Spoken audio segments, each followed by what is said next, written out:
गोटे है आकाशर शब्द, द्वितीयटी है वायुर स्पर्श एवं अग्निर स्वतंत्र गुणटी है रूप। तार परवर्ती तत्व आसला जल तत्व। ये जल तत्व भितर आकाश वायु अग्निकर गुण रहिबा सहित जलर गोटे स्वतंत्र गुण मध्य रहिला।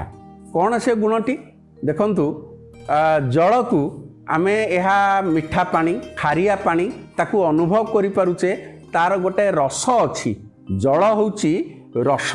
परवर्ती समय जेतेबेले आमे सूक्ष्म भाव में आलोचना करिबा जानि परिबा जे जल रस आकार रे किपरि मानव शरीर रे रहिछि किंबा ये विश्व ब्रह्मांड रे रहिछि।